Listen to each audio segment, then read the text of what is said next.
I hate theater. Well, it's so disappointing, isn't it? Do you know what I do when I'm sitting in a darkened theater waiting for the show to begin? I pray. Dear God, please let it be a good show. Oh, and let it be short. Good Lord in heaven, please. 2 hours is fine. 3 hours is too much.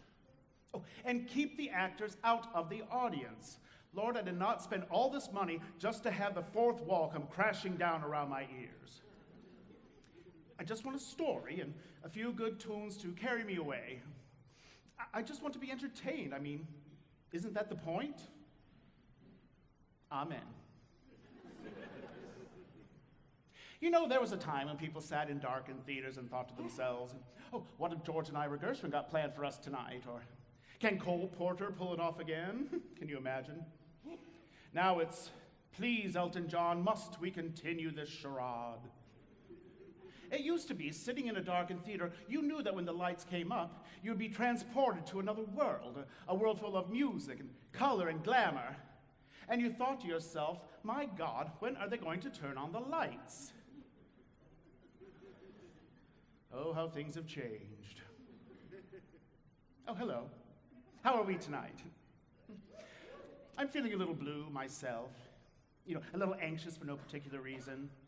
A little sad that I should feel anxious at this age. You know, a little self-conscious anxiety resulting in nonspecific sadness. A state that I call blue. Anyway, whenever I'm feeling this way, blue, I like to listen to my music. So I was going through my records this morning. Yes, records. And I was about to put on the soundtrack to Meredith Willson's The Music Man. I had a craving for a young Robert Preston. But then I said, no, let's have a treat. Let's disappear to the decadent world of the 1920s, where the champagne flowed while the caviar chilled and all the world was a party. Well, for the wealthy, anyway. So I dug around, and what did I find but one of my favorite shows, Gable and Stein's The Drowsy Chaperone. Remember? Music by Julie Gable, lyrics by Sidney Stein.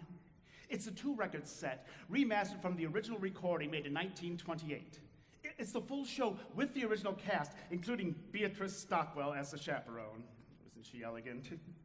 Oh, and this was a full 15 years before she became Dame Beatrice Stockwell. Can you believe it? Oh, let me read what it says on the back. It says, mix-ups, mayhem, and a gay wedding. Well, of course, the phrase gay wedding has a different meaning now.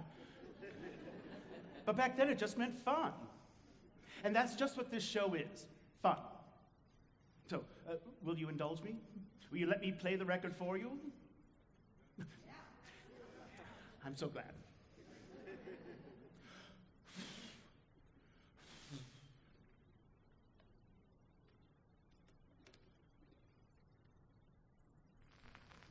Do you hear that static? I love that sound. It's the sound of a time machine starting up.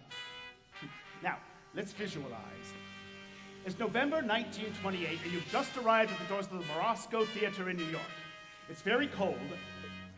Remember when it used to be cold in November? Not anymore. November is the new August. It's global warming, we're all doomed. Anyway, it's very cold, and there's a heavy gray sleet falling from the sky, but you don't care because you're going to see a Broadway show. Listen.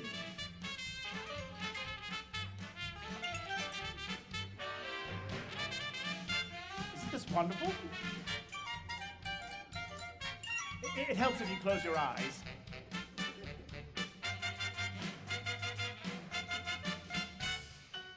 Overtures. Overtures are out of style now. I miss them. They were the show's way of welcoming you. Oh, hello, welcome. The meal will be served shortly, but in the meantime, would you like an appetizer? That's what an overture is. A musical appetizer. A poo-poo platter of tunes, if you will. Oh, what's this? Something new? Sounds like it could be a dance number. Kind of rollicking. Oh, maybe something including pirates. Oh, don't worry, there are no pirates. Oh, now here's the part where the music starts to build, and you know you're only seconds away from being transported.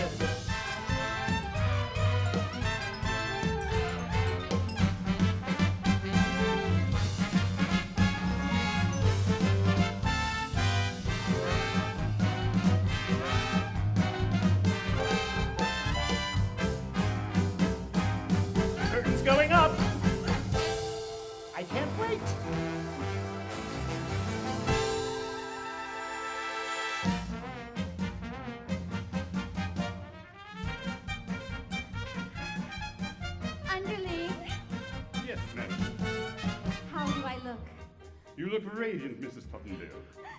I do love this dress so. It never goes out of style. It's a miracle, madam. My dress, my fancy dress. I don't know why I'm wearing it, I must confess. My dress, I love my dress. Would someone tell me why I put it on? Yes, your dress, your fancy dress. Pleasure, kissing and repairing it, God bless your dress. It's one fine dress, and I will tell you why you put it on. Wedding bells will ring, wedding bells will chime. Madam, you're the hostess, it's a happy wedding time. Wedding bells will ding, wedding bells will gong. Wedding bells will ding-a-ling and we will ding along. My dress, my fancy dress. We're very, very glad you put it on. Wedding guests are here. Wedding guests are here. Wedding guests are At the door and soon they will appear.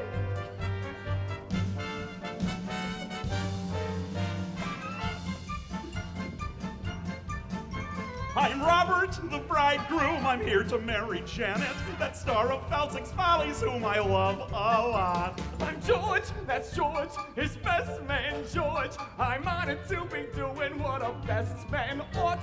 Ah, Mr. Tottendale, now don't worry, this whole wedding's gonna go like clockwork. See, the key is organization, see? Each string represents a task yet to be completed. Pay the florist, yell at the musicians, hire a minister. This whole thing's gonna go like clockwork. Oh, there's going to be a wedding? How nice. I'm Feltic, producer. I lost my leading lady. I gotta stop this wedding or I might get shot. I'm Kitty, just Kitty. I came with Mr. Feltic. I'll be a leading lady if I get my shot. We're pastry chefs. We're pastry chefs. We cross our hearts. We're pastry chefs. No fakery. Our bakery is what we got. Adolfo, my name it is Adolfo. I am the king of romance, so I kiss a lot. You are the king of romance, so you kiss a lot. Wedding bells will ring, wedding bells will chime. Wedding bells will celebrate a happy wedding time. Someone hasn't come, someone isn't here. Where is Janet Van der Graaf and when will she appear?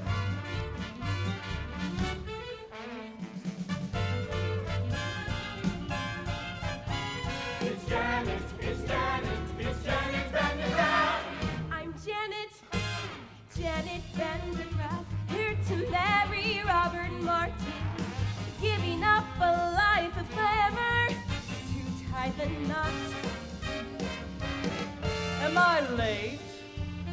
I'm the chaperone of Janet Van der Graaf, maid of honor, friend and confidant, and all that rot.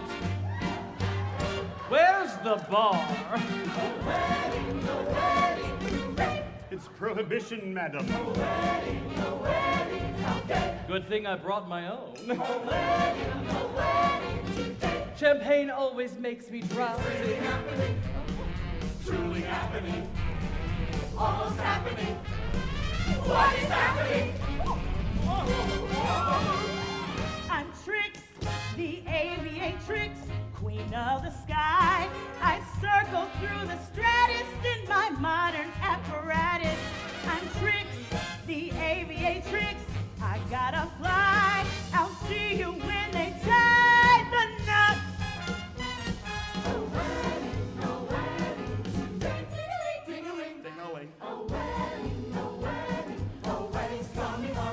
Well, there you have it. All the guests have arrived. We have the bride who's giving up the stage for love, her debonair bridegroom, a harried producer, jovial gangsters posing as pastry chefs, a flaky Corinne, a Latin Lothario, and an aviatrix. Oh, and of course my favorite character, the Drowsy Chaperone. What more do you need for an evening's entertainment?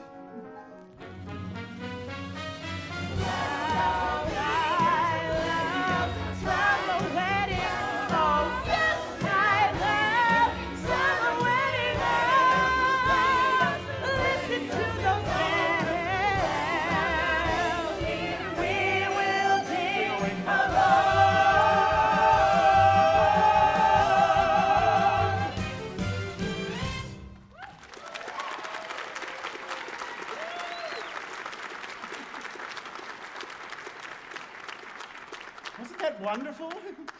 and we will ding along. I have no idea what that means. Now, I'll try to guide you through the record the best I can. Don't worry, it won't be difficult to follow. And so, we begin with a welcome from the love-struck groom. Well, I just wanted to thank you all for coming. Why, I tell you, I must be some lucky fellow. Who would have thought that I, Robert Martin, would be marrying a glamorous showgirl, and that glamorous showgirl would be willing to give up a successful career for me, Robert Martin. Now, if it weren't for prohibition, I'd say, let's raise a glass. Hear, hear. To Miss Janet Vandergraff, the most beautiful girl in the world. Absolutely not! Excuse me? The groom mustn't see the bride on the day of the wedding. It's bad luck. I hope you all heard that, because that's the plot, basically. Hang on for the ride. Breakfast will be served in the Arabian room. Say, it's a bit early to start drinking, isn't it? I don't understand the question. Look, you are to keep Janet away from Robert. You're the chaperone. It's your only job. Aye, mon capitan. Oh, Robert. Who's my little monkey? I am. I'm your little monkey. And so the bride and groom are swept away, and we turn our attention to the B plot, which involves the producer. Mr. Getting Feltzing? married and quitting show business? Mr. Feltzing? Doesn't you know I got obligations? Oh, Mr. Feltzing, I can be a leading lady. You said it yourself. I'm useless in the chorus. Kitty, you don't got what it takes. Oh, but I've been taking lessons. Acting, singing, ballet. Ballet. Yeah, I'm pretty good too. Last week I auditioned for Swanee Lake. A little annotation here. Kitty and Felzik were a couple in real life. Yeah. Jack and Sadie Adler. It was a familiar comic construct of the stupid woman and her long-suffering companion. Of course, she only appears stupid, but then by the end she does something clever and it makes you wonder if it's all an act. The irony here is that Sadie actually was quite stupid. Yes, apparently Jack had to tell all the jokes to her, but still she had a wonderful career on the stage. Back then, the stage was the only place where stupid people could earn a decent living. This was before television, of course. Kitty, I told you I don't have time for this now. Hey, Feltzing! A petite four, Mr. Feltzing. Not now. Perhaps a nice profiterole. Boys, I'm not hungry. Then perhaps we could give you something else to chew on. Yeah, something that ain't food. What? Your confusion is to be expected. Although we stand here before you in the guise of innocent pastry chefs, we are also, And primarily, employees of a certain individual. A certain individual? A certain individual. Who also happens to be the single largest investor in Feltzig's Follies, who sent us here as pastry chefs, to express his deep concern regarding Miss Vandergraff's impending nuptials. specifically, That if she gets married and leaves the show, then there ain't no show! Say, don't I know you? no, you don't. Have you ever spent any time in Toledo? Have you ever spent any time in a coma? No, but I got a cousin in Seattle. Kitty, kitty. Boys, don't worry. This wedding's never gonna happen. Tell you, boss, you have my word. Oh, we'll take your word all right. But to go back on that word would be a recipe for disaster. I hope we've made ourselves perfectly eclair. One can only hope. You biscotti be kidding me! A trifle much? Don't tart with me! All right, you can stop with that pastry chef routine. Alas, we ganache. Yeah, we're on the lamb. Lamb is an entree, you macaroon! The gangsters were played by interchangeable vaudeville duo, the Tall brothers, John and Peter Tall. They were born Abel and Mendel Moslowskowitz, but were later renamed at Ellis Island by a sarcastic immigration official. They were an early example of the typical Broadway gangster, full of wordplay and stylized movements. Not very intimidating. Unless you find dancers intimidating, which I do. but for reasons would not be appropriate to discuss at this time. Well, Mr. Feltzig, we will leave the matter in your hands. In the meantime, feel free to browse the dessert carousel. Try the Toledo surprise. It's to die for! Oh, holy cats, Mr. Feltzig! They're gangsters. Very perceptive, Kitty. Now go powder your face. We gotta stop this wedding. But how? Lord in heaven, how? How? I always thought that moan was a little overplayed. So, with the story well on its way, let's go to the groom's room. Hey there, handsome. Show me those pearly whites. The groom was played by the dashing Percy Hyman. He got his start as the Albright toothpaste man. His fabulous smile adorned every tube. Albright was insanely popular in the early 1920s because it contained cocaine. Oh, it's true. If you looked at the label, it's the 5th ingredient down, right after sugar. Anyway, it wasn't long before he became a huge matinee idol. Now, don't worry. It's perfectly normal for a groom to be nervous on his wedding day. It is? Of course! I love Percy Hyman. Some people say he was a bad actor. And to those people I say, shut up. Hey there, Mr. Mirror Man. Shaking and a quaking, trembling like them parady cats do. Something big is bothering you. Cold feet, brother, you got cold feet. You can make those cold feet with a little rhythm. Young beats, old feet, can be uncontrolled beats. Rhythm make those cold beats trot down the aisle. Frosty arches, they can learn to swing. Icy toes can jive. Wedding marches played in ragtime swing make frigid souls come alive and take that dive. Cold feet, snow feet, turn them into cold feet. Rhythm make those cold feet hot. Ah, you don't say. Well, why don't you slide back to the mud hole you came from, you backstabbing white? Great, now I gotta find a new minister. Say, what are you up to? I'm dancing a Dixie remedy for wedding day jitters. You think you got jitters? I still gotta find rice and boutonnieres and hire a new minister. I got the weight of the wedding on my shoulders. George, sounds like you've got cold feet. What do I got? Cold feet. What do I want? Bold feet. What do I do? Scold feet? No! You make the cold feet hot. Ready? I guess I'll give it a shot. Am I doing this right?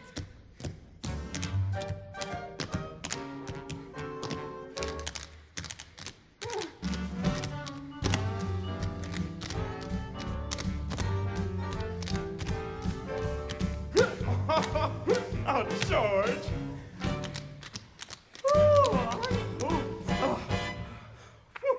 Hey, I'm already baked today.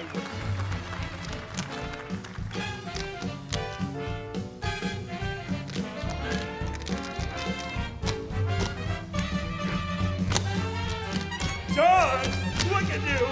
You're dancing. I am? I am!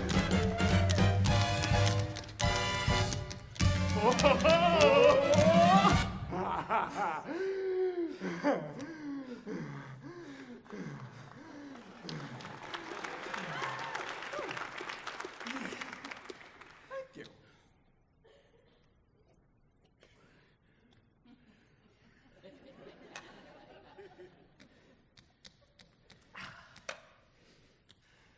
Most kind. Huh? A 5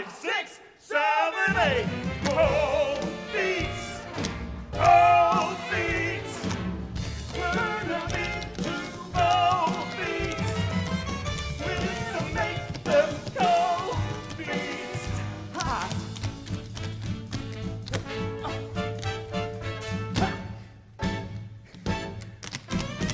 You make the cold beans hot. You make the cold beans hot.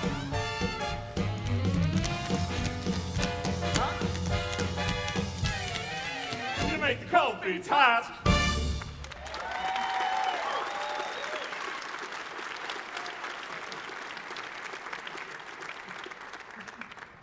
Percy Hyman was a wonderful performer. I like to think of him panting and sweating after a long dance routine. Oh, he's still alive, you know. Yeah, I recently saw him on the news. He was celebrating his 100th birthday. To say the passing years had taken their toll on him would be a grotesque understatement. They wheeled him out and he had this wide-eyed expression of pained confusion that God only reserves for the very, very old on their birthdays. You know the one I mean. Who are you? Who am I? And why is that cake on fire? You know what I mean anyway. All right, that's enough dancing around like a fool. Sorry, George, I was just trying to calm my nerves. It is my wedding day, after all. Tap dancing is too dangerous. You could have snapped an ankle. Why don't you do what I always do when I need to blow off some steam? Why not go for a skate instead? George, what would I do without you? Oh, wait, no. You're not going out like that. You might see Janet. Here, put on this blindfold. George, you think of everything. I'm just looking out for you, buddy, old pal. Now remember, no more tap dancing.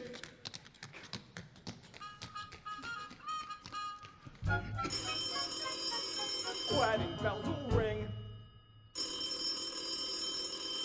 Wedding bells will chime.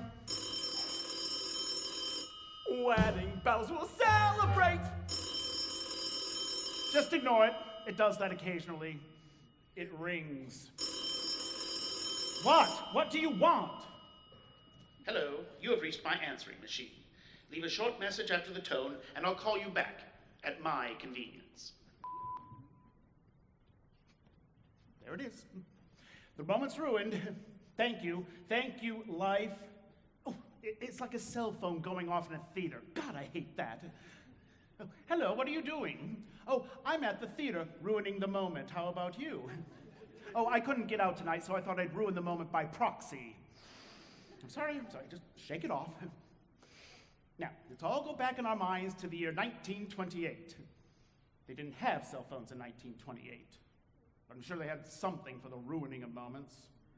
Bugles or something. Happy wedding time!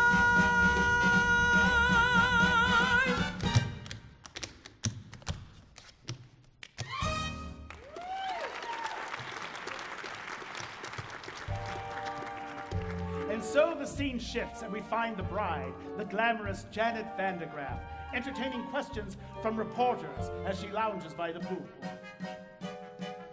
Miss Van de Graaff, is it true you're going to give up a successful career for marrying a man you hardly know? Yes. Robert and I met on the little deck of the Ile-de-France. He amused me with stories of his father's oil interests. We spooned, briefly, and then he proposed. So you won't be returning to the stage? Ever? I shan't. You shan't. I shan't.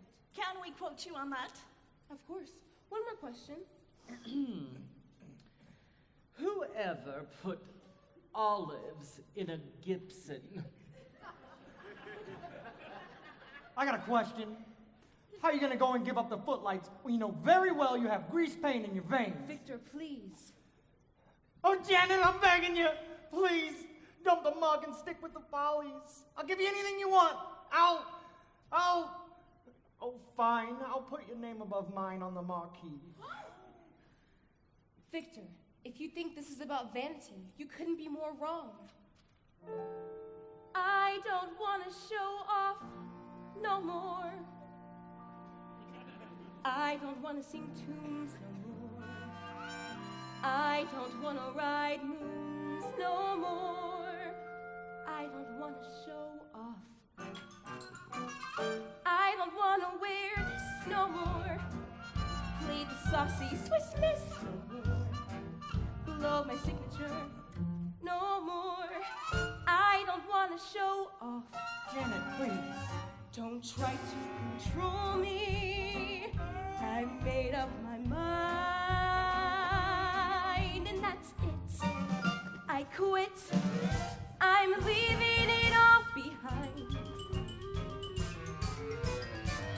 I don't wanna be cute no more. Make the gentleman hoot no more. I don't wanna wear fruit no more. I don't wanna show off. She don't wanna show off no more. Not me. Read her name in the news no more. Page 3. Yes, the clothing we use no more. Ah, gee, I don't wanna show off. She don't wanna show off. I don't wanna show off. She don't wanna show off no more. Off no more. Not me. Whee!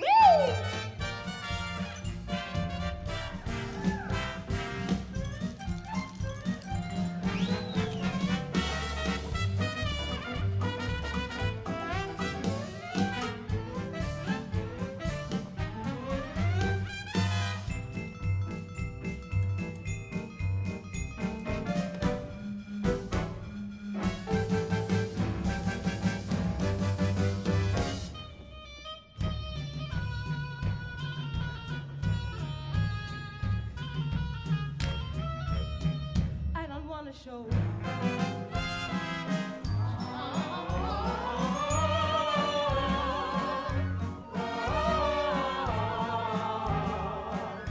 She don't wanna show off, don't wanna show off no more. Don't wanna show off no more.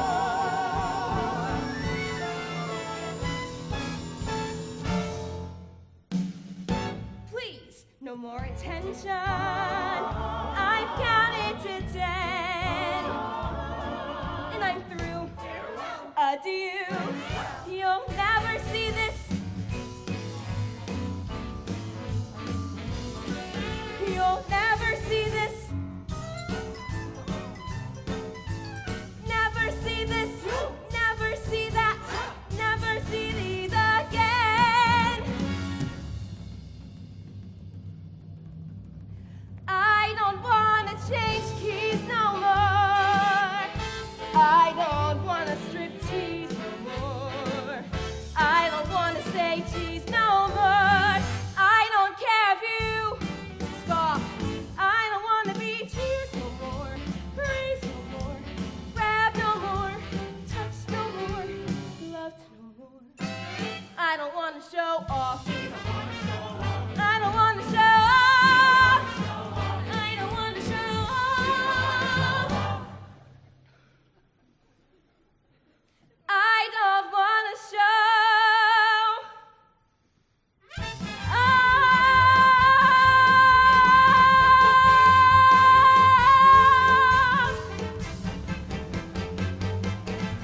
No more.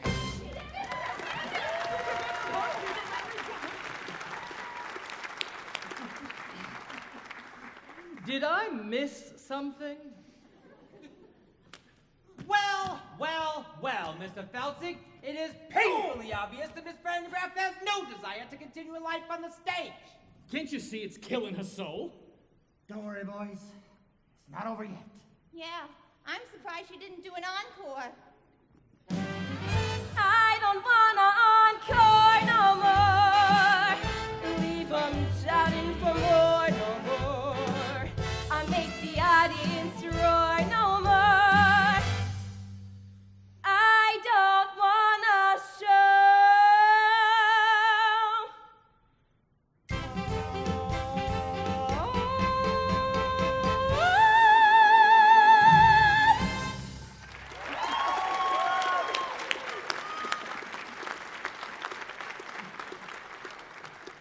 That was Jane Roberts as the bride. She was the Oops girl, remember? Surely you remember the Oops girl. Don't you people read? Anyway, she was billed as a girl whose sexual energy was so great that she caused the men around her to have accidents. Spill their drinks, drive their cars into trees, things like that. And she would go, I don't really do it justice, but people ate it up. They did a whole series of films. There's Oops, The Oops Girl Come Home, oh, and Oops Girl at Sea, which won an Oscar for special effects.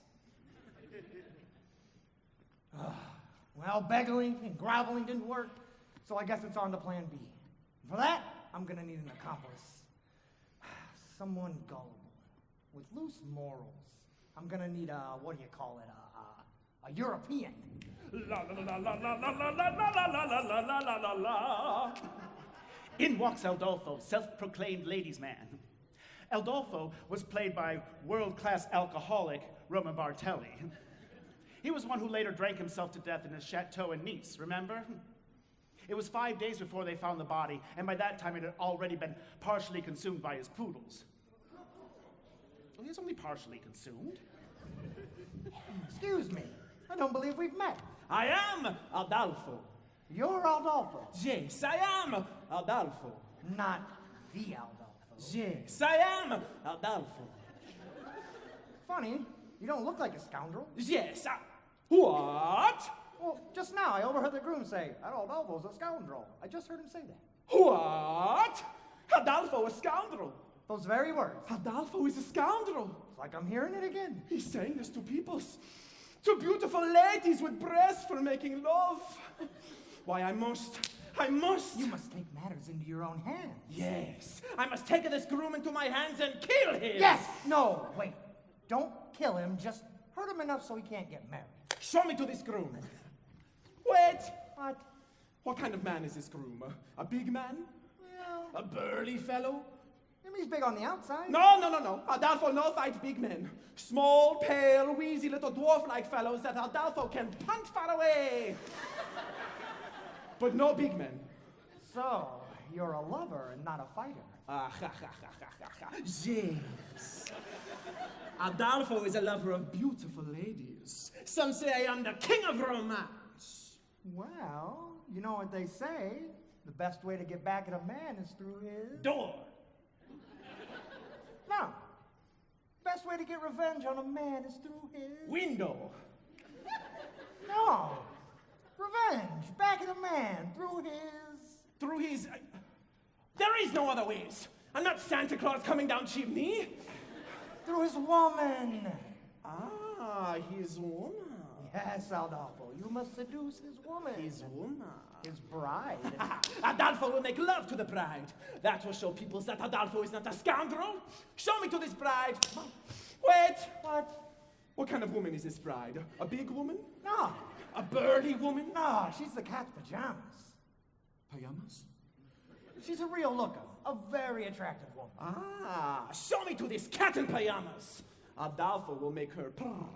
Stop it. Like a cat in pajamas.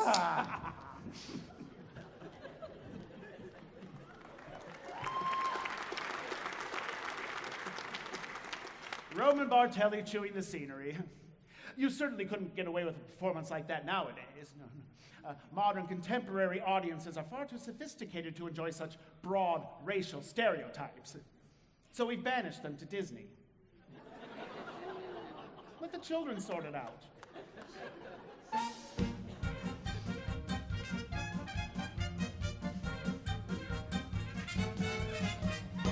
Underling, Yes, madam. the pastry chefs have been kind enough to provide the liquor for the party. But remember, Underling, we must be discreet. Yes, madam. It is prohibition, after all. I'm aware of that, madam. We'll have to use code words. For instance, if someone asks for a glass of ice water, it means they want a glass of vodka. Have you got that? Yes, madam. Are you sure? Oh, maybe you should write it down. Oh, I understand. A glass of ice water is a glass of vodka. What's a glass of ice water? Vodka. Ice water? Vodka. Ice? Vodka. Well, you see then? That's settled. One less thing to do. Oh, Underling, might I have a glass of ice water? I found our meetings with the pastry chef rather trying, and I would enjoy a glass of refreshing ice water. Your ice water, madam. That was pure vodka, you poop! I hate this scene. Well, now I do need a glass of ice water.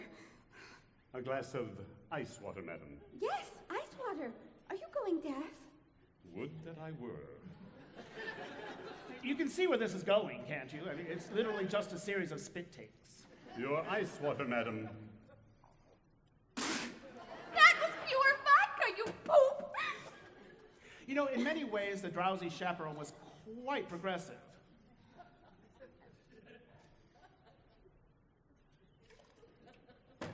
Your ice water, madam. That was pure vodka, you poop! Yes, some elements were quite progressive. Others were stale in 1928. You know, I'm just going to skip ahead. Your ice water, madam. That was... That... Poop! Where do you think you're going? To find some lime juice, madam. For heaven's sake, why? I'm going to wring out my eyebrows and make myself a gimlet.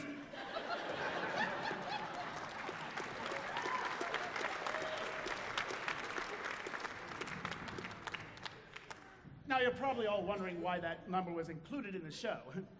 Well, it's really very simple. There's a song coming up and they needed something to allow for the scene change. It's just mechanics. You know, it's like pornography. Let me explain what I meant by that. In pornography, the story is simplistic. Oh, how will I ever pay for this pizza being a classic example. And my point is, as in a musical, the story only exists to connect the longer, more engaging production numbers. Oh, what? What kind of society do we live in if we can't discuss the similarities between pornography and musical theater?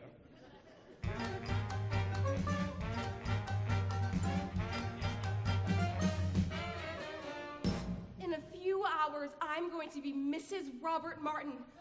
Oh, my head is spinning. Yes, your life is a mad whirlwind. Now, this is a very interesting scene because it's the only time that Jane Roberts and Beatrice Stockwell are alone together on stage. Now, Jane Roberts was an emerging star, but Beatrice Stockwell was already well established and a force to contend with. Well, I'm so full of apprehension, but I suppose that's normal considering the circumstances. Chaperone, have you ever been married? Heavens, no. I drink for pleasure, not necessity. Your ice water, madam. I'm afraid we're fresh out of olives. Underling, have you ever been married? Oh, heavens, no, madam. If I'm going to serve a woman, I prefer to be paid for my efforts.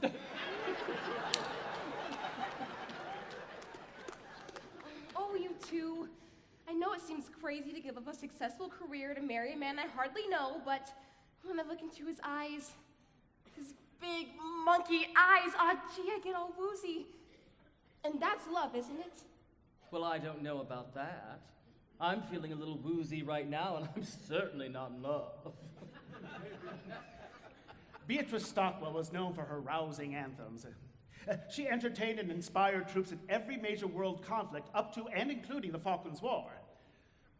Of course, by that time, she was in her late 80s, and her anthems didn't so much rouse as stupefy. But still, she demanded a rousing anthem be written into every show she ever did, even if it wasn't appropriate. You just couldn't say no to her. That's star power. Really, you're not being the least bit helpful. Couldn't you just allay my fears with a few choice words of inspiration? Oh, yes, darling. We all know that inspiration is my forte. Yes, but if you were to... As we stumble along, across life's funny journey, as we stumble along into the blue, we look here and we look there, seeking answers anywhere, never knowing where to go or what to do. Still we bumble our way, through life's crazy labyrinth, never knowing right from right or left from wrong. And the best that we can do is hope a bluebird will sing his song as we stumble along. That was quite inspiring, Chaperone, but I don't see how it relates to my situation. Let me explain. Oh, It's a dismal little world in which we live. Well, it can bore you till you've nothing left to give. 7 overwhelming wonders, 7 underwhelming seas, 6 excruciating continents. Antarctica? Oh, please. Antarctica? Oh, please. Still you mustn't let it lick ya. This planet, oh, so bland. Keep your eyeball on the highball in your hand. As we stumble our way through life's crowded dance floor, as we push and we shove, we live and we learn. And when we finally leave the bar and we see that morning star, we pull our bootstraps up and homeward turn. Still we bumble our way through dawn's gleaming sunbeams, never knowing left from right, nor right from wrong. And the best that we can do is hope that bluebird will sing his song as we stumble along, as we stumble, bumble, fumble, plumble, as we stumble along.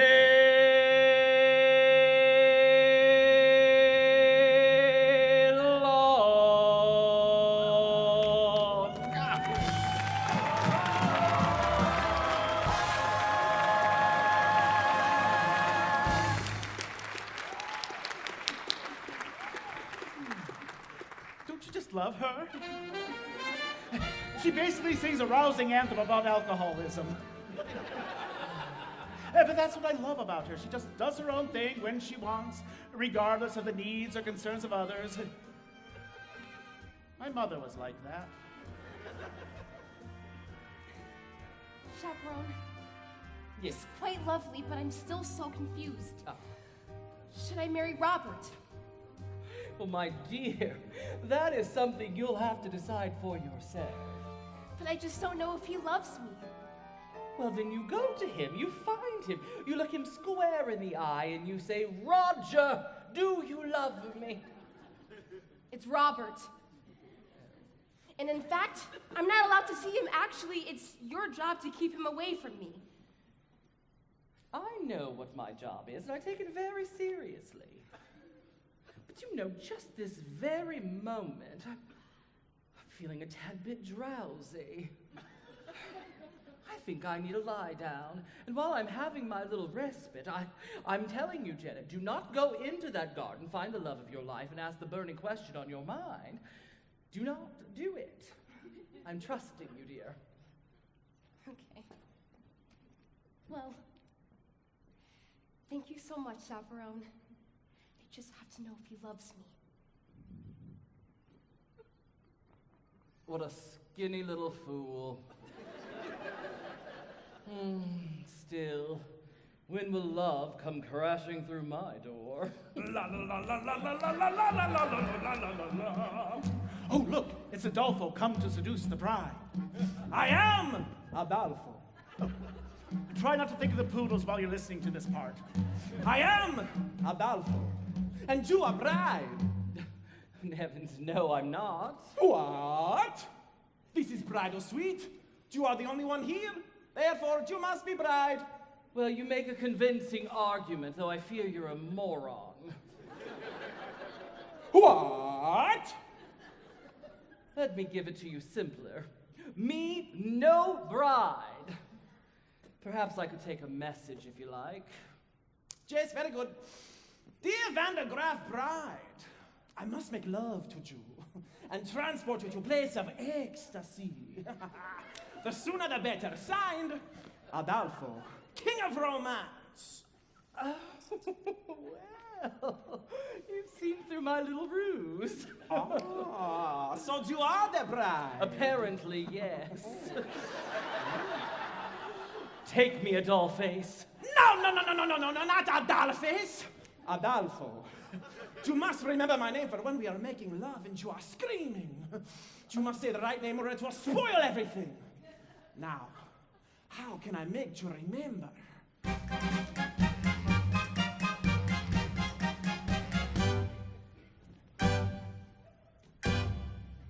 I'm sure that you have heard the name Adolfo, a ladies' man who wins acclaim Adolfo.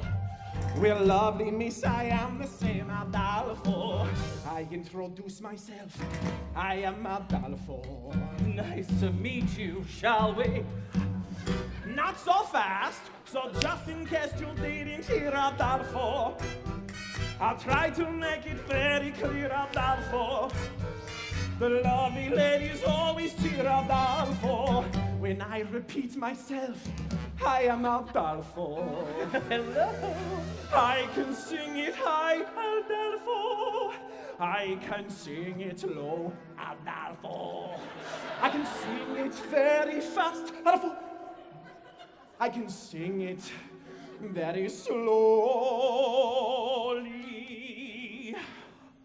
I do it now, but it would take hours. Now let us see if you can remember my name. Oh, I think I've got this. Now who's the pharaoh that you see? Adolfo. And how should you refer to me? Adolfo. And who is it I'll always be? Adolfo. Now sing it proudly. You are Adolfo. Now let me spell it out for you. For all you lovely ladies I didn't hear for some reason. Maybe you are hard of hearing or something. I don't know. It goes.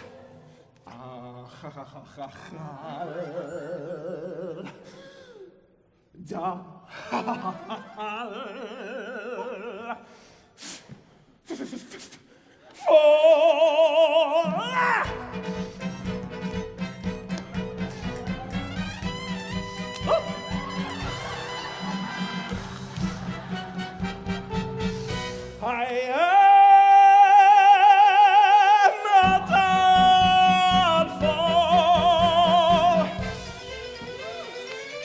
Adolfo!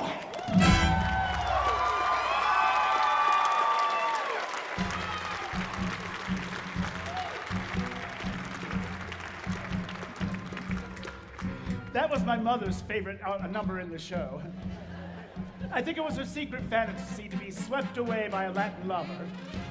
I mean a real Latin lover, not a buffoon.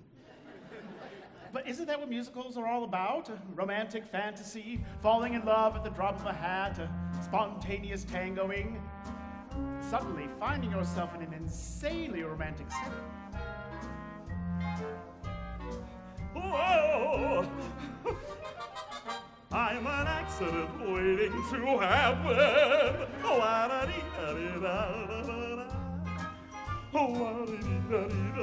Robert, look out! Don't worry, madam. I'm getting married today, so I have to wear a blindfold. A blindfold? Say, who am I speaking to anyhow? It's me. I mean, me, from France. This scene could not be more ridiculous. So, you were marrying Jeanne Van de Graaf, no? Oui. I hear she's very beautiful. Oui. And very glamorous. Ah, oui, oui. Is it true that she has an exceptionally broad range and excels at playing both comedic and dramatic roles? Say, I'm having trouble placing your accent. What part of France are you from? The middle part, where they make the toast. So, you were telling me about your, how do you say in English, fiancé? That's right. So, when was the moment you knew she was the woman for you? It's a funny story, actually. We were standing on the Lido deck of the Ile de France. Yes? I was amusing her with stories of my father's oil interests. Oh, and then what happened? I looked into her eyes, her big, glamorous eyes, and I felt all woozy. And then you fell. And then you fell. Yes, right on my keister. And I said, well, I guess I don't have my sea legs yet. But we haven't left the dock. That's what she said. And that's when I knew it must be love. And then you said? Then I said, there was a time I could stop on a dime. Forbearance was one of my talents. But since you've been around, I can't hold my ground. I'm consistently losing my balance. I'm an accident waiting to happen. I'm a mishap about to ensue. I'm the toy on the stair, the three-legged chair, the hem that's been caught by a shoe. When my two lovesick arms started flapping, there was nothing my ankles could do. I'm an accident waiting to happen. So how be I happen to you? Then what happened? Well then, she joined in.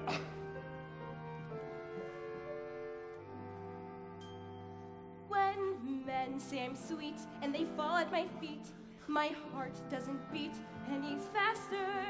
But when you lose control, it touches my soul. So I'm bracing myself for disaster. You're an accident waiting to happen. That's right. A catastrophe destined to be. That's me. I'm the rags in the cellar. A broken umbrella, A branch hanging loose from a tree. I could see myself jumping and clapping for a man who lives dangerously. I'm an accident waiting to happen. So hurry and happen to me.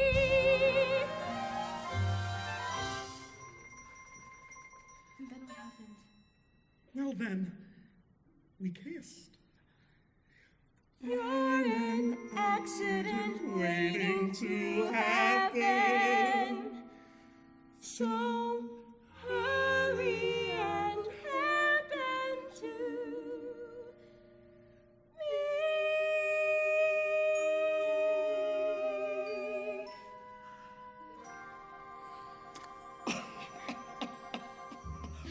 Oh!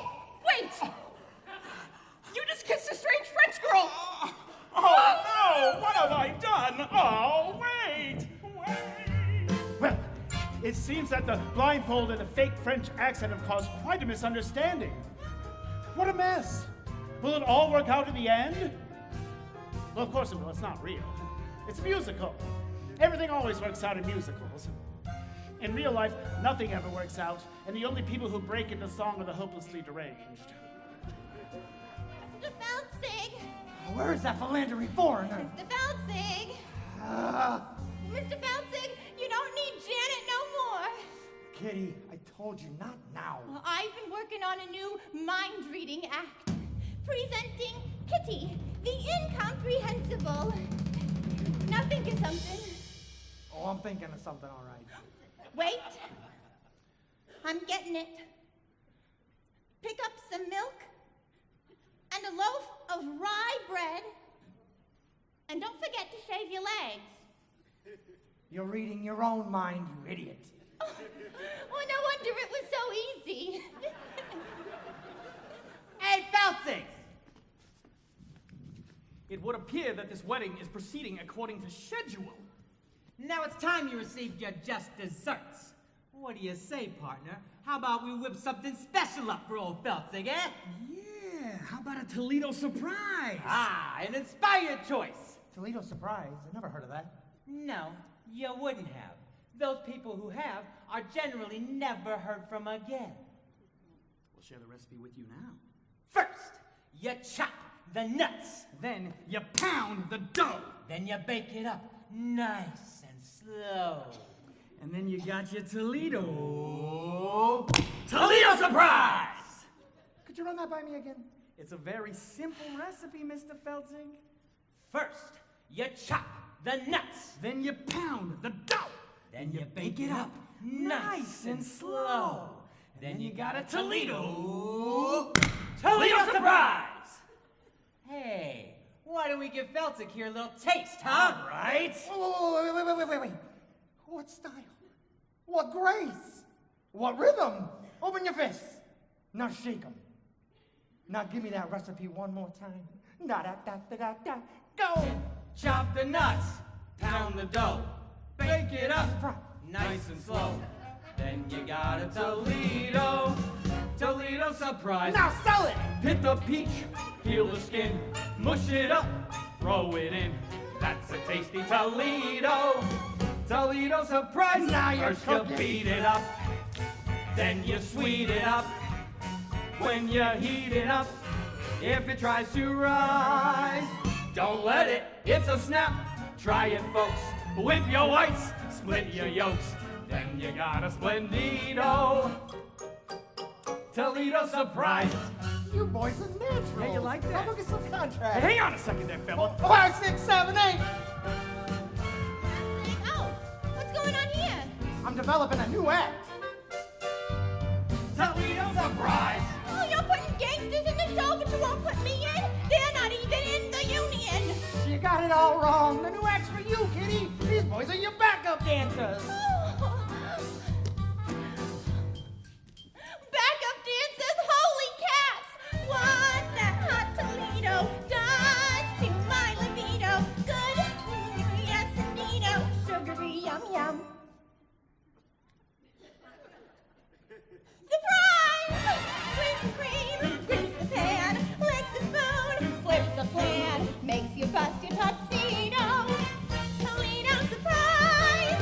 Wait! Adolfo, he make announcement. Wedding is off. What? For the love of God, why? Adolfo has made love to the bride. That is not the bride, you idiot. That is the chaperone. What? The wedding is on. The wedding is off. What? Robert kissed a French girl. Her name is Mimi. She's very beautiful. I couldn't help it, Janet. She was just like you, only French. Oh, sweet mother of pearl. Yes, madam. What is all this commotion about? The wedding, madam. Oh, there's going to be a wedding? Not anymore. What a tragedy. What a wonderful, wonderful tragedy. Clear the floor, boys. I'll show you how it's done. First you beat it up, then you sweet it up. When you heat it up, if it tries to rise, don't let it.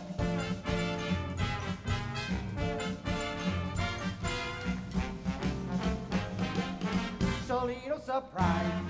Surprise? Wait until it's ready. Surprise? Wait until it's ready. Surprise? Wait until it's ready. Now it's looking ready. Surprise! You got it. Makes me twitch, makes me shake. This dessert takes the cake. Hits me like a torpedo. Toledo surprise. Toledo surprise. Toledo surprise. Surprise!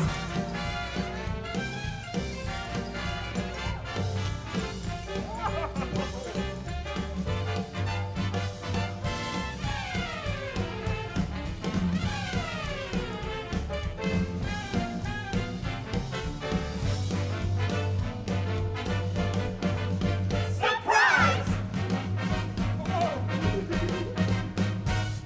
Surprise!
Yes.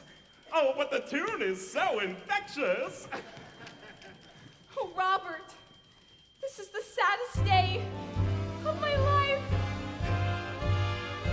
Wedding bells won't ring, wedding bells won't chime. They will never celebrate a happy wedding time.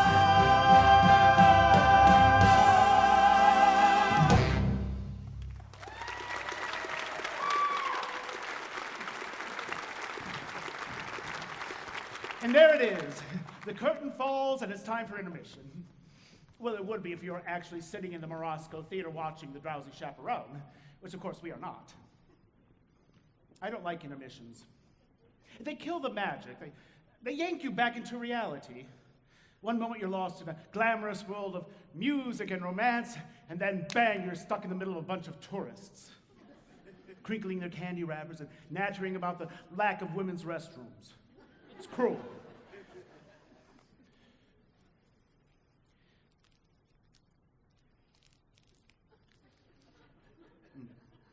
It's a kind bar. I have a bit of a blood sugar issue, so I have to eat small meals throughout the day or else I get jittery. I know it's rude, but you would not like the alternative, believe you me. Believe you me. I remember my wedding day. I didn't have breakfast, and the ceremony wasn't until 4 in the afternoon. I do. Oh, are you surprised that I was married? Well, there you are. You shouldn't make assumptions about people, now should you? I'm a very complex person. I have to pee now. Okay, we'll take a short intermission, but please try to come back to your seats in a timely fashion. Go on, we haven't got all night. Oh, welcome back. I hope the lobby wasn't too traumatic for you. Now, Act 2 of The Drowsy Chaperone begins with this, a haunting lament sung by a very depressed bride. She sings it, standing on her balcony, bathed in the pale blue light of a sympathetic moon, which is ridiculous because it's the middle of the day. Now, while you're listening to this, try to ignore the lyrics. I know it will be difficult, but block them out. They're not the best. But the tune is beautiful, and it truly communicates the bride's state of mind. Just ignore the lyrics. I put a monkey on a pedestal and tried to make that monkey stay. And he did for a time, but he needed to climb and with other monkeys play far away. He left his jacket on that pedestal beside his tiny rusty cup, and I haven't got the strength to pick them up. Oh, monkey, monkey, monkey, you broke my heart in two, but I'll always save that pedestal for you. I'm gonna pour myself a brandy. Come, my little monkey, come, my little monkey.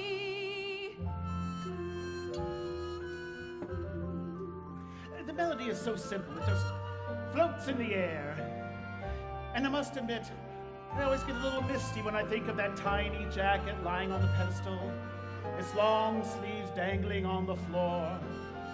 Oh, monkey, monkey, monkey, you broke my heart in two, but I'll always save that pedestal for you.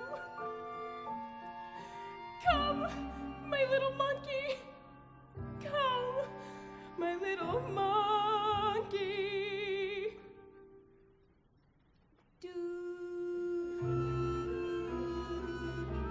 Okay, here we go. Wait, Who are you? I'm Janet Vanderbilt. Do you need anyone? I don't need anyone. What about the love of one man? What do I care about the love of one man when I am adored by millions? Do I need to be so gloomy? No, no, no. I can view the world as so I chose. Sit when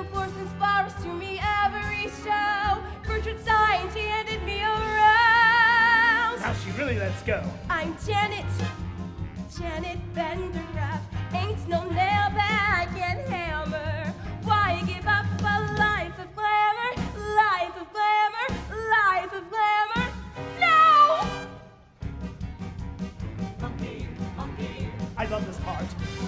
monkey, monkey, She's having a complete mental breakdown. monkey, monkey, monkey. I'm an accident waiting to happen. I don't want to show off no more. I don't want to spread mirth no more. Be the greatest on earth no more. I don't want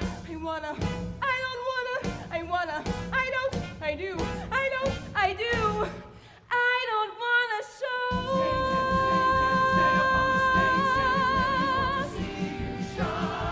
And I think sure, Janet, future is secure, Janet, millions will do just fine. In any future I could ever care to say includes just 1, 2 time and cad who drives me.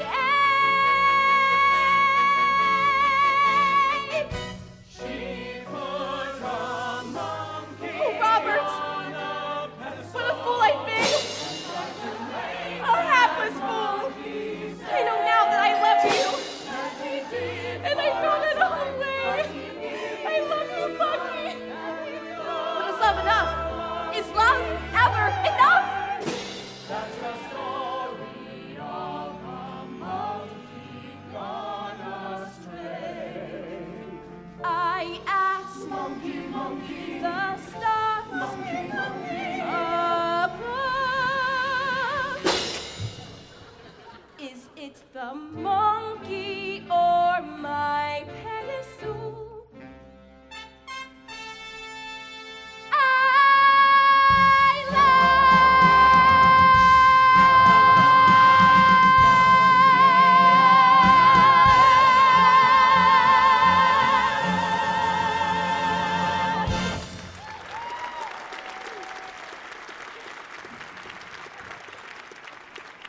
Don't you just love that number? It has everything. A little Busby Berkeley, a little Jane Goodall.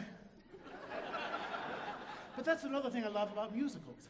When a character is in crisis, they sing and dance, which is much more interesting than just whining about it.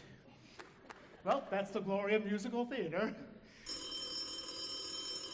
Oh, you see, this is what I was talking about. This is life. You manage to be happy for 5 seconds and something starts ringing.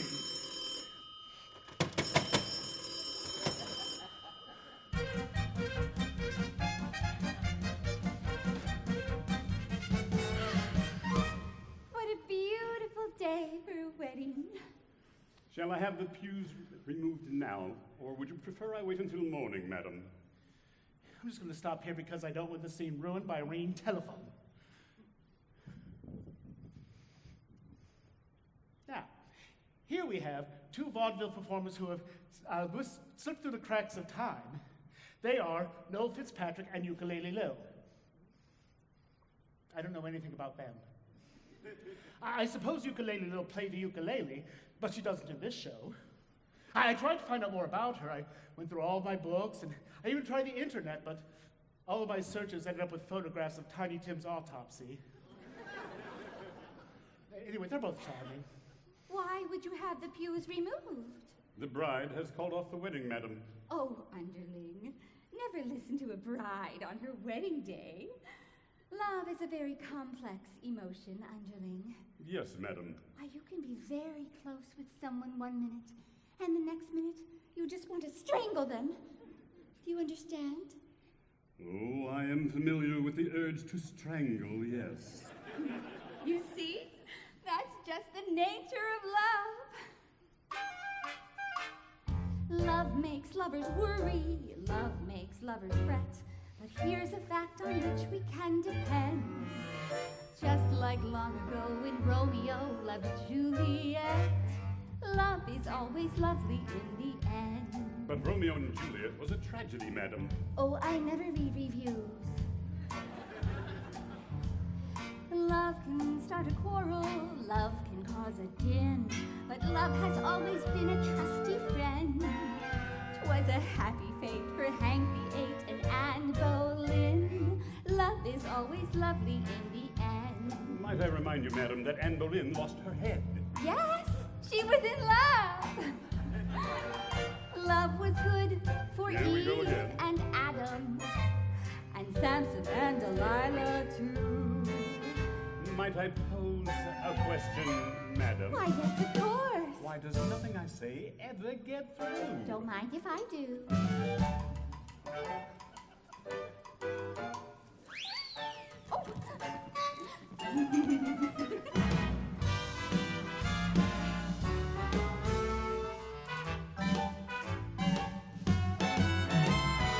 Love is always lovely in the end.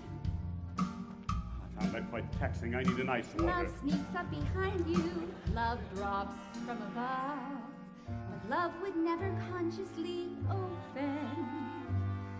Love has certainly been good to me, and my true love. Love is always lovely in the end. Your late husband was a brute. I don't mean him, you silly coot.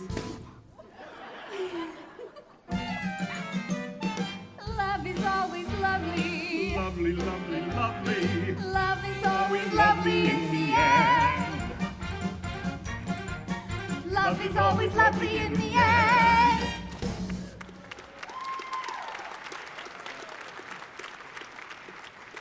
Yes, that was charming. But to be perfectly frank, on some level, that number pisses me off. Now, I'm going to go out on a limb here, and yes, I have been drinking, but I'm going to say that love is not always lovely in the end. Often in the end, there are lawyers. Oh, and another thing. Surely someone noticed the awkward sexual connotation of the title? Love is always lovely in the end? Is it just me? Anyway, what I'm trying to say is that number is naive and irresponsibly so. Sorry, I just felt I had to say that for the benefit of the children. I won't interrupt again. Oh, there is a moment coming up that I've become obsessed with. Oh, there you are, Chaperone. I'm in a terrible state. Yes, you are, dear. You should change before the wedding. Oh, you poor dear, you haven't heard. The wedding's been called off. Not your wedding, mine. Oh, and might I borrow your veil? You're getting married, but to whom? La la la la la la la la la la la la. Ah, beautiful lady with baffled expression. You're marrying Adolfo. Well, I know it's a surprise, but one look in those deep, dark, dewy eyes, and well, I got all woozy. And after all, that's what true love is. Yes, dear, that is love. Help me. Ah, there you are. All right, I'm putting all my cards on the table. I got a weak heart. I can't take the pressure. And if this goes on any longer, the old ticker's gonna give right out. So please, tell me, is there gonna be a wedding or not? Yes. Oh, thank the good Lord in heaven. Adolfo and the chaperone are getting married. What? There you are. I have wonderful news. There's going to be a wedding. We know. You know? We just heard. Well, who told you? I did. Well, how did you know? What difference does it make? Mrs. Tottendale and I are to be married this evening in the garden at 7:30. What? What? Oh, yes. Congratulations, everyone. What kind of cockamamie wedding is this? Everybody's getting married except the bride and the groom. There you are. Janet, I've been looking everywhere for you. Hello, Mr. Martin. Please don't be that way. Can't you find it in your heart to marry me? Janet, it's our wedding day. George has gone to all this trouble, and, well, I do love you more than I can say. Well, you kissed another woman. I know, and I just can't understand it. I know it may sound ridiculous, but when I was kissing that French girl, why, it was just like kissing you. Oh, Robert, you were kissing me. You mean you're Mimi? Well, that French accent was remarkably accurate. Why, thank you. I developed it when I played Monique in hold that baguette. There you are. Think about this. No matter how well you play the role of happy wife, you'll never, ever get a standing ovation. Oh. I don't know, I'm still so confused. Chaperone, just this one time, I beg of you, please just give me some advice that's coherent and appropriate to the situation. All right, here it comes. The moment I was talking about. The moment that has fascinated me more than any other and is the culmination of the whole plot. Now, here it comes. My advice to you is this. And this is it, listen. While you can. You see, you can't quite make out what she's saying because somebody drops a cane. Here, I'll play it again. While you can. Is she saying, live while you can, or leave while you can? While you can. I mean, it is Beatrice Stockwell, so it could just be a cynical quip.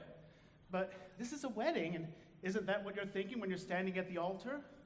Live or leave. And you have to live, because you do love her in some way. I mean, it's not an exact science. An arrow doesn't come from the sky and point to the one you're supposed to be with. So when do you say it to someone? You say, I love you. And you basically phrase it as a question, but they accept it as fact. And then suddenly there she is in front of you in a $3,000 dress with tears in her eyes, and her nephew made the chuppah. So what do? You can't just say, oh, I was just kidding, joking. No. You live. You choose to live. Then for the next couple of months, you stare at the alien form in bed next to you, and you say to yourself, who are you? Who are you? And then one day you say it out loud, and it's a trial separation, and couples therapy, and all of your conversations are about her eating disorder and your Zoloft addiction. And you are constantly redefining and reevaluating and revisiting until you've lost the deposit on the house, and the whole relationship boils down to, and in very, very bad state at the end, with your only copy of Gypsy spinning through the air and smashing up against the living room wall.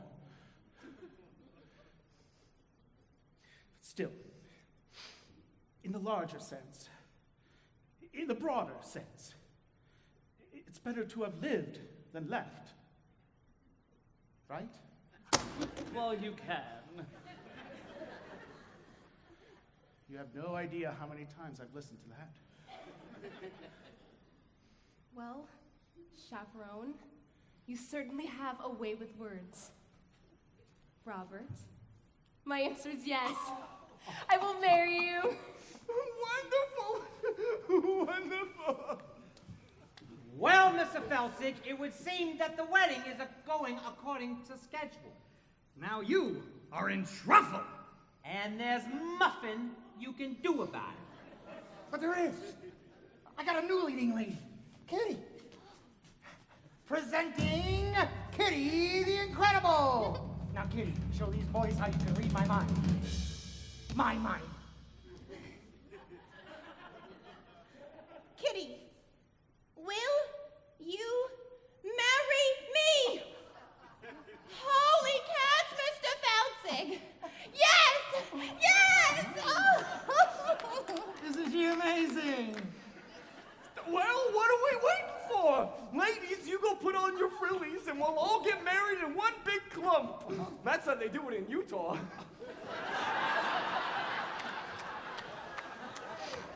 Well, George, I don't know how you managed to pull it off. 4 weddings in one day. I guess you're everybody's best man now. Well, I am? Of course. I am! Hip, hip, hooray! He's George, that's George, the best man, George. I'm honest to be doing what a best man ought. He's basking in the glory of a fight well fought. Wedding bells will ring, wedding bells will chime, wedding bells will celebrate a happy wedding time.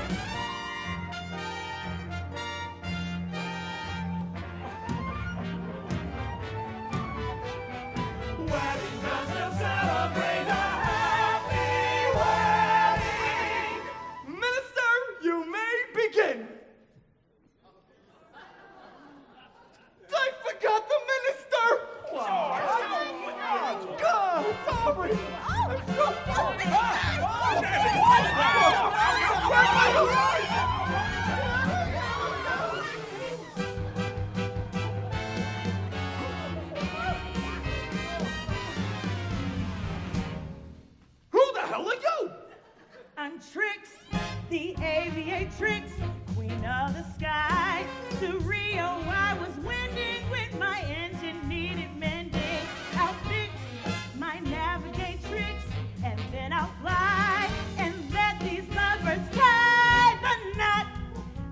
sorry to interrupt and to crash the party, but I'll have this fixed in 2 shakes and it's off to Rio for Carnival. Wait, the captain of a ship can perform a marriage. Yes. And a pilot is comparable to a captain. Yes. And an airplane is kind of a sheep.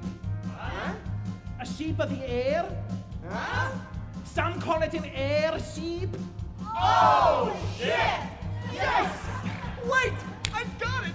Tricks! You can marry us all on a plane and then we'll honeymoon in Rio! A bride and groom in a chapel may bring a tear to the eye, but what a thrill when lovebirds trill. I do in the sky.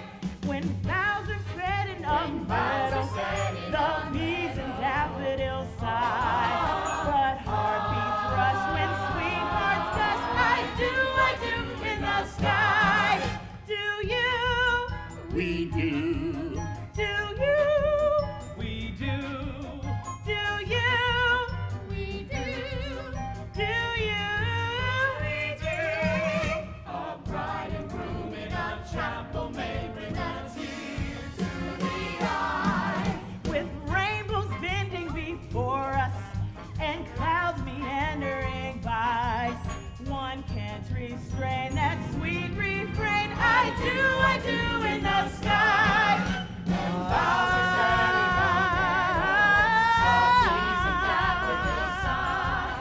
but heartbeats rush when sweethearts gush. I do in the sky.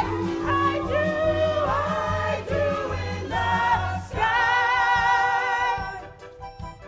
Look! Up ahead! Do you see it? Could it be? Yes, it's Rio! Hurry up, Trix. We got some honeymooning to do. Then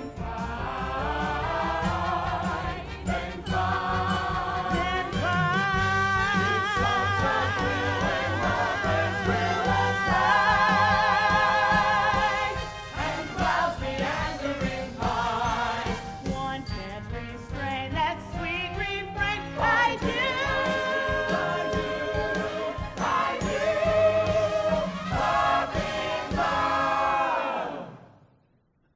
Oh no!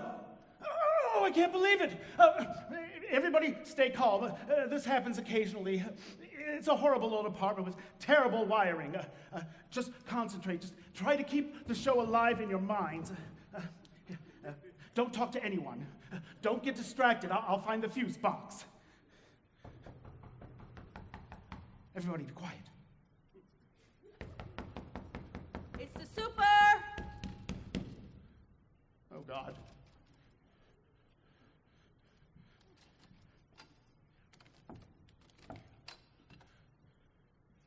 Hi, Hello? your lights are out. Yes? Yeah, so we're replacing the breaker panel in the basement. Yes? So when we shut off the power, it tripped all the breakers in all the apartments. Yes? That's what happens. It's normal. Yes? So I gotta reset your breaker. Now? It'll only take a minute. All right, all right. Because I called earlier, before, there was no answer. Oh? I was having a problem with the phone. Here we go.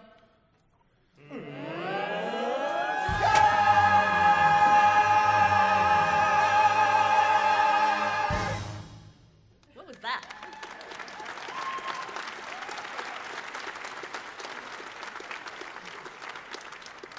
It was nothing, a record. What kind of music was that? It was just music from a show, a musical. You like musicals? No? I love musicals. I go with the wife all the time. Oh, it's amazing what they can do on stage nowadays. Did you see Miss Saigon? They landed a whole helicopter on stage. Yeah, I've seen them all. I've seen Cats, Les Mis, Saturday Night Fever. I like the movie better in that one. Really? Well, goodbye.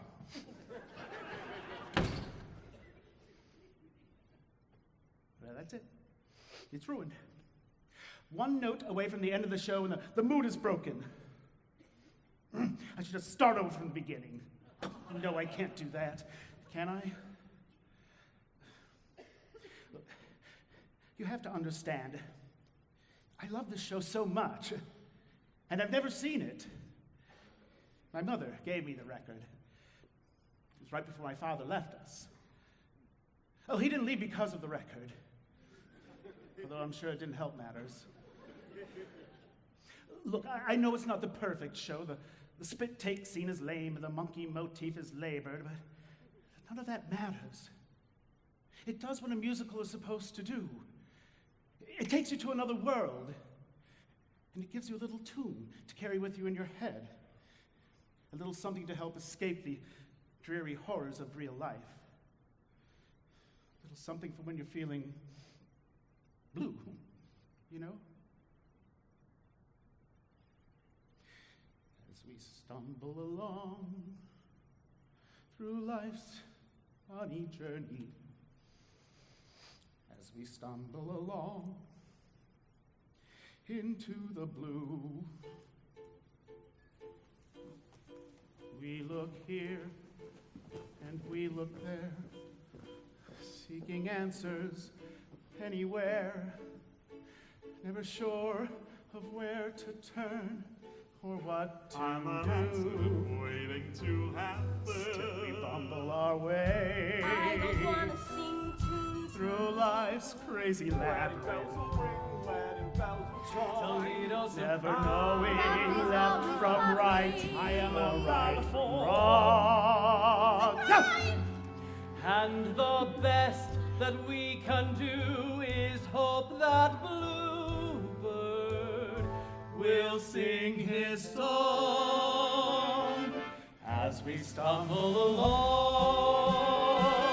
Still we bumble our way through life's crazy labyrinth.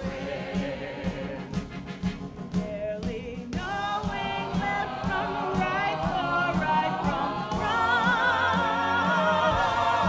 And the best that we can do is hope a bluebird will sing his song as we stumble along. As we stumble, fumble, fumble, crumble. As we stumble